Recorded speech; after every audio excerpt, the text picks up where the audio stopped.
El Pupitre Digital.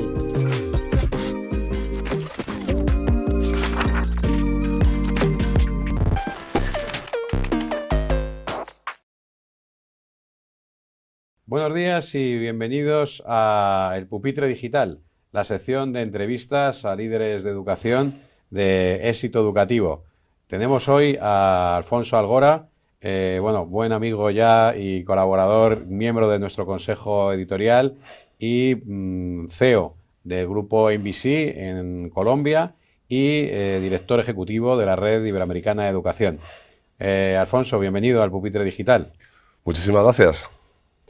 Bueno, pues antes que nada nos gustaría, sobre todo vamos a empezar por América, la tierra, Perfecto. Tu tierra de adopción, donde llevas casi ya 2 décadas. Sí, señor. Y que, conoces ya 5 países de los que has sido directivo tanto en universidad como en instituciones educativas de enseñanzas obligatorias, etapas de enseñanzas obligatorias. Y ahora mismo pues está dirigiendo un proyecto muy interesante en el que también tengo el honor de formar parte en su junta de honor y que pues tiene muchas cosas en mente que acaba de nacer y que tú eres el director ejecutivo. Háblanos de la Red Iberoamericana de Educación. Bueno, pues la Red Iberoamericana de Educación surge como una idea patrocinada por la doctora Marcela Barbosa, que es la presidenta de NBC, en la cual pues, nos aglutinó a diferentes líderes o diferentes personalidades dentro del mundo educativo a nivel iberoamericano, justamente pues, para resolver muchos de los problemas que se estaban planteando antes de la pandemia y que justamente después de la pandemia pues, se han venido incrementando. Pues, aspectos que tienen que ver pues, con el liderazgo, que tienen que ver con el desarrollo socioemocional de los estudiantes, con la estabilidad y el mejoramiento continuo de los docentes y, bueno, pues a fin de cuentas, pues todos aquellos aspectos que inciden en la calidad educativa, pero desde un prisma de Iberoamérica. Iberoamérica, pues, aunque tengamos el mismo idioma y tengamos la misma raíz, pues curiosamente pues hay una cierta disgregación, ¿no? No tanto como, por ejemplo, hay en el mundo anglosajón, y creo que es un momento, como espero que luego hablaremos, necesario para que haya una unión y que el mundo iberoamericano se instaure como un modelo y como un modelo de éxito y como un modelo de excelencia a seguir. Llevas 2 décadas prácticamente, has dirigido centros privados, algunos de carácter internacional, estás en un grupo que también tienen colegios con el modelo británico. ¿Ves muchas diferencias ahora que además también afortunadamente te tenemos por aquí, por España, con frecuencia? ¿Ves mucha diferencia entre el modelo de centro privado en Latinoamérica y el centro privado aquí en España? Realmente hay un cierto matiz de elitismo en el centro privado en Latinoamérica que en España, si bien es cierto que también lo tiene, pero lo tiene en un menor sentido, ¿no? Yo considero que la internacionalización no solamente tiene que circunscribirse a los centros privados, sino que la internacionalización debe de estar ya pues como la tecnología o como otros aspectos dentro de la pedagogía y dentro de lo que son los modelos educativos del futuro. Pero en realidad yo creo que ya las escuelas de cierto nivel en Latinoamérica sí que tienen un punto de excelencia muy parecido al europeo. También es cierto que muchas veces ellos tienden, en Latinoamérica, a mirar con excesiva exaltación a modelos europeos, pues como el modelo finlandés o incluso el modelo español, ¿no? Y tienen como una especie como de pequeño complejo a la hora de darse cuenta de que ellos mismos también tienen una serie de potencialidades y una serie de ventajas que deberían de fomentarse.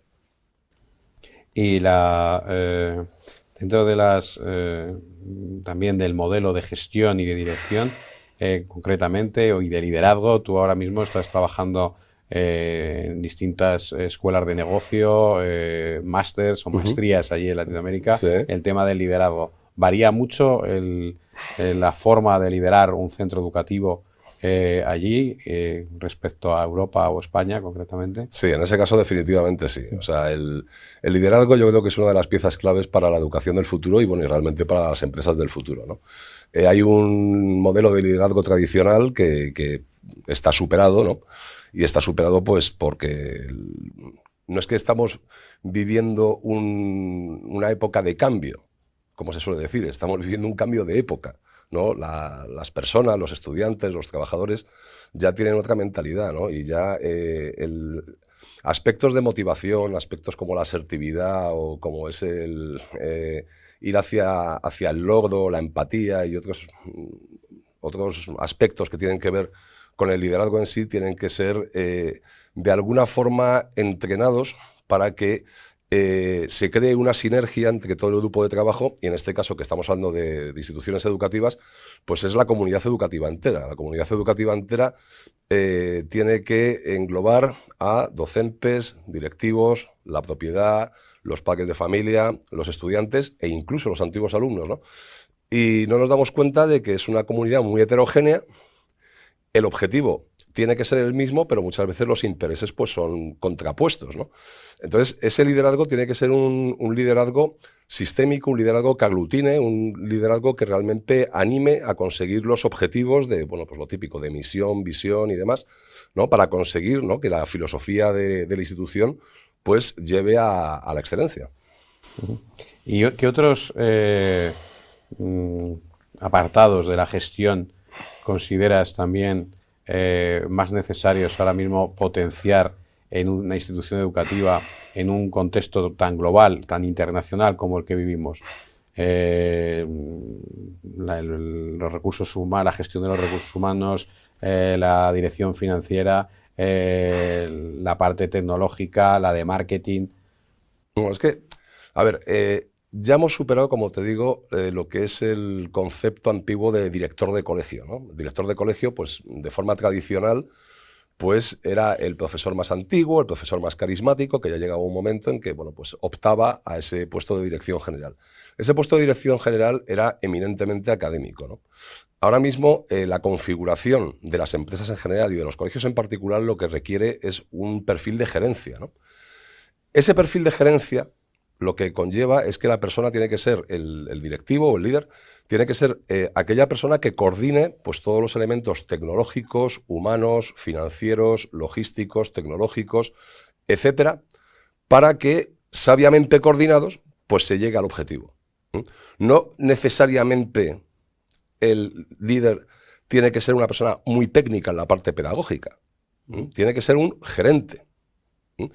Y precisamente, pues siguiendo incluso los modelos de inteligencia emocional de Goldman y demás, pues queda bien claro que aspectos como la inteligencia emocional y pues las habilidades interpersonales son mucho más importantes a la hora de la verdad en un directivo del siglo XXI que otros aspectos técnicos, ¿no?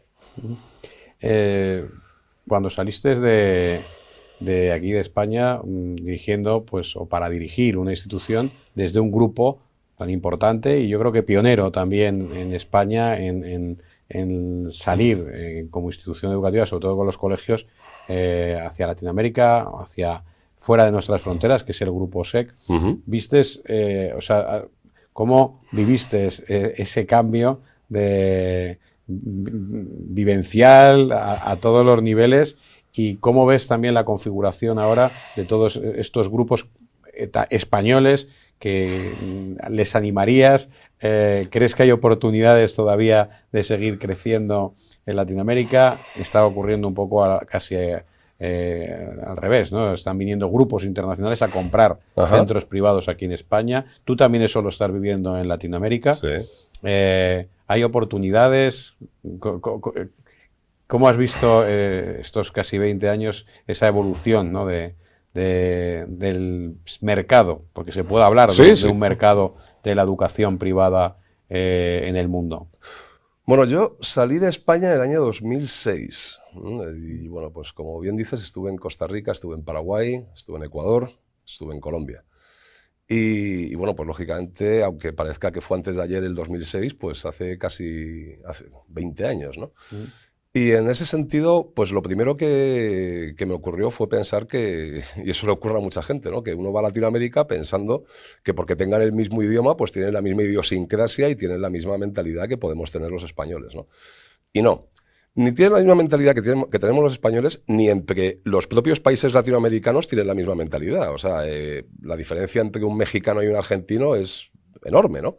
Si bien es cierto que hay muchos rasgos en común, ¿no? Por eso es la razón por la cual pues, se crea la Red Iberoamericana de Educación o por la cual yo considero que el mundo iberoamericano tiene una potencialidad en cuanto al fomento de la educación, ¿no? Ha cambiado muchísimo, muchísimo. Yo en ese sentido, pues la verdad es que, claro, en el caso del SEC, que es un transatlántico educativo de alto nivel, pues no puedo decir otra cosa que estoy muy agradecido de todo el tiempo que yo estuve, aprendí un montón y de alguna forma pues no estaría hoy aquí si no fuera por SEC, ¿no? Pero sí que es cierto también que la vida sigue y uno se da cuenta pues de las diferentes matices que hay y cómo el tiempo cambia y cómo las instituciones también tienen que adaptarse a esas necesidades. Respondiendo a tu pregunta, yo creo que es un buen momento precisamente la pospandemia, donde si bien es cierto que mucha gente, pues como muy apocalípticamente pensaba que la educación a distancia y que si todo lo que el homeschooling y demás, ¿no? Ha ocurrido todo lo contrario, ¿no? La gente ha abierto mucho la mentalidad, se ha dado cuenta de la globalidad que existe, de las posibilidades de negocio que hay, y más en un negocio, porque efectivamente la educación pues no deja de ser un negocio con un fin más altruista, ¿no? Y con una filosofía de mejoramiento de las sociedades, pero bueno, no deja de ser un negocio. Nos hemos dado cuenta, o las instituciones educativas, paradójicamente, aunque haya un descenso de la natalidad, hay una parte que es muy aspiracional por parte de las familias. Las familias cada vez buscan más calidad educativa y son capaces de ceder en otros aspectos de ocio, de viajes o de lo que sea, para que sus hijos tengan la mejor educación posible. Antiguamente pues había criterios como el coste o como la cercanía del cole y demás, ¿no? Y ahora las familias, bueno, pues lógicamente los colegios se están modernizando, tienen unas páginas web mucho mejores, tienen unas redes sociales mucho más activas y las familias pues lógicamente están más informadas, ¿no? Entonces la competencia es bastante alta, pero también la rentabilidad es bastante alta, ¿no? Entonces yo creo que ahora mismo es un momento muy crucial, pues precisamente para que se genere esa efervescencia que ya se ha generado entre España y Latinoamérica, tanto desde el punto de vista de colegios como desde el punto de vista de universidades, ¿no? Países como Colombia, Bolivia, Ecuador, aunque las noticias parezca que no, pero tienen una estabilidad social cada vez más grande. O sea, hay una mayor cantidad de clase media. Esa clase media, como te digo, tiene un carácter aspiracional en cuanto a que sus hijos pues, puedan estar en el extranjero. Aquí, en España, pues claro, en los años 90 pues, vino una oleada de inmigrantes, los cuales tenían unas condiciones socioeconómicas X, pero ahora ellos han prosperado, tienen ya hijos que están asentados dentro de la sociedad española. Ya uno va por la calle y bueno, pues ya es normal, ¿no? Encontrar esa, no multiculturalidad, porque la multiculturalidad es cuando están todos en compartimentos estancos, sino interculturalidad. O sea, ya te encuentras grupos de chicos de diferentes orígenes, ¿no? Y eso es muy importante para el mundo que se nos viene encima, un mundo en el cual pues podemos estar trabajando desde aquí hacia El Salvador, mi hijo, por ejemplo, tiene 14 años, está en Irlanda, tiene compañeros que son de Nigeria en el colegio, y sabe Dios, o sea, a mí mismo me dicen, bueno, ¿y tu hijo qué va a hacer dentro de 10 años? Pues no tengo ni idea, porque ahora mismo el mundo está creciendo de una forma exponencial, tanto desde el punto de vista de las comunicaciones como desde el punto de vista de la mentalidad. Creo que te he contestado la pregunta. Sí, Meli. perfectamente. Volvemos al tema que yo creo que ahora ocupa, ¿no? Y preocupa a gran parte de los centros, sobre todo privados, que es la internacionalización. ¿Tú crees que la internacionalización es un proceso que ha venido para quedarse? ¿Es un proceso meramente de marketing? ¿Qué es realmente la internacionalización? Bueno, la internalización es un concepto que el papel lo puede aguantar perfectamente, ¿no? Yo puedo montar la Alfonso Algora International School y queda maravilloso, ¿no? Y lo pongo en un paquete muy bonito y un logotipo magnífico. Realmente no es que se llame, sino que lo sea. ¿Y qué es la internacionalización? La internacionalización no es hacer que tu colegio sea una escuela de idiomas, ¿no? Ni tener muchos sellitos de que tienes estás en muchas relaciones con universidades o muchas relaciones con escuelas de negocio o con lo que sea, ¿no? Sino que realmente esa internacionalización impregne en toda la comunidad educativa, de forma que se genere precisamente esa interculturalidad de la que yo estaba hablando antes y que lo que se prepare es a los estudiantes, desde que son pequeños, a poder manejarse en un mundo globalizado. ¿Cuál es el problema? El problema está, y a lo mejor me estoy adelantando a alguna pregunta, el problema está en que no solamente nos tenemos que ceñir a lo que es el estudio de las matemáticas, de la tecnología, etcétera, etcétera, sino que tenemos que hacer que los estudiantes, desde que son pequeños, se impregnen de lo que son las habilidades blandas, ¿no? Pues el hablar en público, la asertividad, las habilidades interpersonales, una serie de aspectos que, como he comentado antes, son determinantes a la hora de generar líderes y a la hora de generar profesionales del futuro. Y ahora que estás en España y que vienes con cierta frecuencia, ¿cómo ves el sistema educativo español? ¿Cómo ves a los coles en España? ¿Cuál es qué podríamos también aprender de América y qué exportarías de aquí de España hacia América? Vamos a ver, yo creo que España, el problema que tiene es que la educación está muy ligada a las ideologías, ¿no? Entonces, bueno, pues cada vez que hay un cambio de gobierno se acomete un cambio, una reforma educativa, ¿no? Y esa reforma educativa pues realmente conlleva pues una cierta revolución desde en aspectos estructurales, incluso en aspectos metodológicos, ¿no? Cambio de asignaturas, una serie de cosas que yo creo que deberían de superarse, ¿no? La educación es una cuestión de Estado, ¿no? Los países, los diferentes partidos políticos de los países, lo que deberían de tener es una idea clara en cuanto a lo que pretenden dejar para el futuro. O sea, no es una cuestión de 4 años, no es una cuestión de que yo tenga el partido X y que yo quiera hacer X cosas durante 4 años, sino que la educación es una cosa que va a quedar en generaciones posteriores, ¿no? Yo creo que la educación española, desde mi prisma, de estar viviendo en el extranjero, es una educación excesivamente politizada, ¿no? Y es una política de acción y reacción, ¿no? Un partido instaura unas leyes educativas y el otro partido que está en la oposición, que a lo mejor está en una comunidad autónoma, dice, bueno, yo no. O viceversa, ¿no? Entonces, eso lo deberíamos de superar. Yo creo que en ese sentido, en Latinoamérica, y cuando digo Latinoamérica, estoy globalizando algo que he dicho antes, que no, que cada país es un mundo, ¿no? Pero de alguna forma en Latinoamérica hay una sensación como de tener que aprovechar una oportunidad de exportar esa excelencia de sus estudiantes, ¿no? Entonces no se lían en tanta discusión política y se centran mucho más en la parte pedagógica, evidentemente con su sesgo, pues que lógicamente cada uno pues tiene un director de colegio dentro de sí y cuando un político habla pues en función de su prisma, ¿no? Pero en ese sentido yo sí que creo que ellos tienen como un foco más puesto en lo que es el mejoramiento, ¿no? de las sociedades que hay allí. Sociedades que son muy complejas, porque hay una parte rural, hay una parte urbana, países como Colombia, pues te puedes imaginar, hay una parte que está en la selva, o Ecuador, que también tiene una parte en la selva, pero yo ahí sí que los veo como mucho más centrados, ¿no? ¿Qué es lo que tiene España que podríamos exportar a Latinoamérica? Pues quizá el grado de cumplimiento que tenemos a la hora de ejecutar los compromisos, ¿no? O sea, los profesores en Latinoamérica, y con esto quiero también saludar a todos los profesores con los que yo he estado trabajando, que han sido magníficos, ¿no? Pero cuando uno está trabajando en un colegio internacional en América, el perfil de los profesores que son locales, la mentalidad cambia muchísimo, ¿no? Porque ellos se dan cuenta de que los parámetros por los que se guían son parámetros muy diferentes a los parámetros que a lo mejor se pueden guiar en instituciones locales. Es mi opinión. No con ello quiero decir que ellos no tengan esa capacidad de autogestión y demás, ¿no? Pero nosotros en España somos como un poco más autónomos y tenemos un nivel de autorresponsabilidad a la hora de hacer las cosas que quizás allí tienen que estar como más dirigidos. Por eso ahí el tema del liderazgo es un poco más complejo que aquí, porque allí sí que hay que estar un poco más encima de los procesos. Uh-huh.